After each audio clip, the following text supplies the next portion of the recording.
les sessions en analytique web, en fait, ce qui est important de comprendre pour comprendre les sessions, c'est qu'on a deux concepts en analytique web. On a le concept de visiteur et de visite.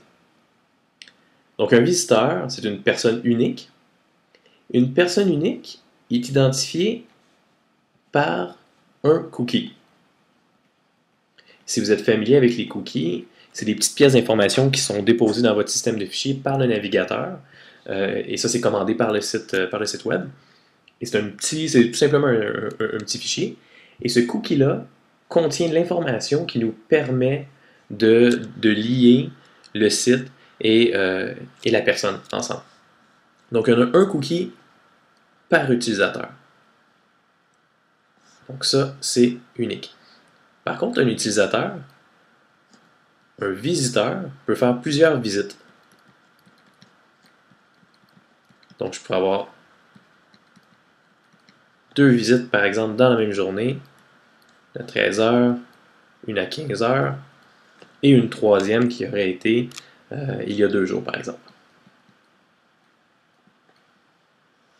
Donc, le même visiteur a fait 3 visites différentes dans les 3 derniers jours, par exemple. Et ce sont ces visites-là qu'on identifie, en fait, par des sessions.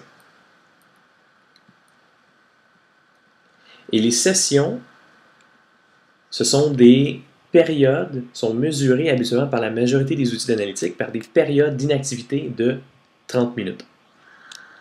Donc, une session, c'est égal à 30 minutes d'inactivité.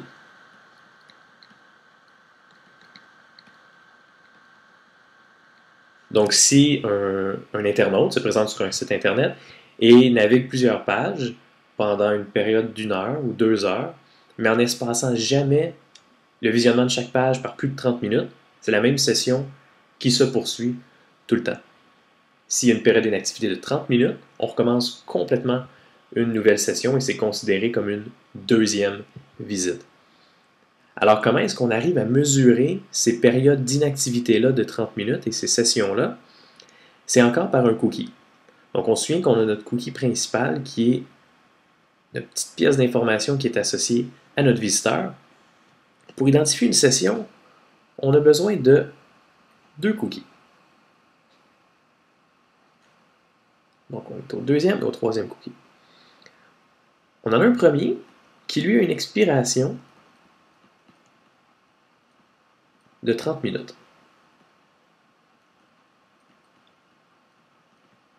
Parce qu'on peut donner à un cookie, à ces petits fichiers-là, une date de péremption. C'est-à-dire, après 30 minutes, de s'effacer automatiquement. Et on a aussi un cookie qui, lui, a une expiration quand le navigateur se ferme. Pourquoi quand le navigateur se ferme?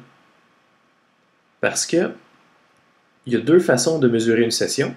30 minutes d'inactivité ou fermeture du navigateur.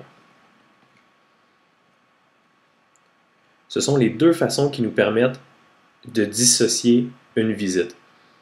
Donc, je pourrais passer 2 minutes sur une page, sur un site, fermer mon navigateur, retourner immédiatement après sur le même site, et il me faut un moyen de savoir que c'est une nouvelle session. Donc, c'est pour ça que j'ai 2 cookies différents. On va regarder un cas de figure bien simple pour comprendre pourquoi on en a besoin de 2. Donc, le premier cas, j'ai mon même visiteur qui navigue mon site. Donc, visionne des pages jusqu'à ce que, éventuellement, j'ai une période de 30 minutes d'inactivité. Et là, j'ai 30 minutes d'inactivité. Et ce même visiteur-là retourne pour visionner une page. Et là, En visionnant cette page-là, le navigateur va aller vérifier si j'ai encore mon fameux cookie qui avait une expiration en 30 minutes. Donc, est-ce que j'ai encore ce cookie-là? Et on va recevoir une réponse de non, parce qu'il y a eu une 30 minutes d'inactivité. Et si je n'ai pas, si je ne retrouve pas ce cookie-là, démarre une nouvelle session avec un nouveau cookie.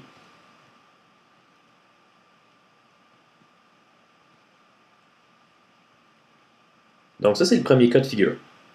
Un visiteur se présente sur un site, attend 30 minutes avant de visionner certaines autres pages, retourne un petit peu après, le navigateur ou l'outil d'analyse regarde si le cookie est présent, ne trouve pas le cookie, alors on démarre une nouvelle session.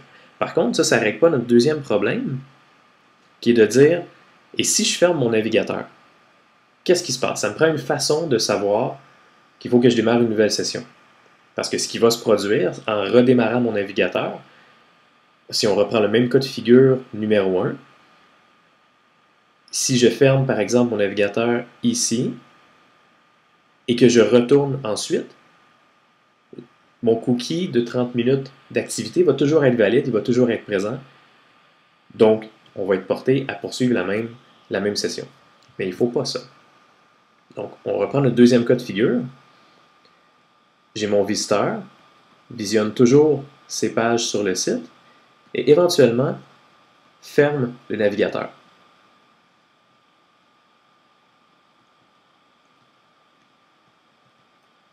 Donc, en fermant le navigateur, la conséquence de ça, c'est que le cookie de navigateur, il est supprimé.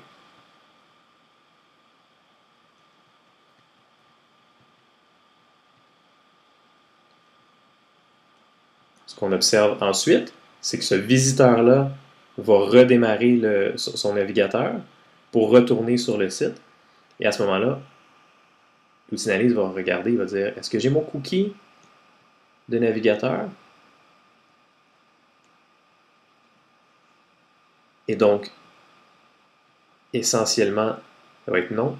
Et si je n'ai pas mon cookie de navigateur, démarrer une nouvelle session. Même si j'ai encore mon cookie d'expiration de 30 minutes, juste parce que j'ai fermé mon navigateur. Donc, c'est pour cette raison-là que ça nous prend 2 cookies.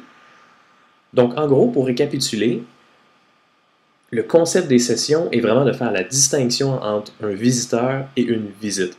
Un visiteur est identifié par un cookie, qui est un petit fichier avec un identifiant unique à l'intérieur pour identifier le visiteur. Et ce visiteur-là peut faire plusieurs visites qui sont des sessions. Ces sessions-là sont divisées par des périodes d'inactivité de 30 minutes. Et pour mesurer ces sessions-là, ça nous prend essentiellement 2 cookies. Notre premier qui nous dit qu'il y a une expiration après 30 minutes.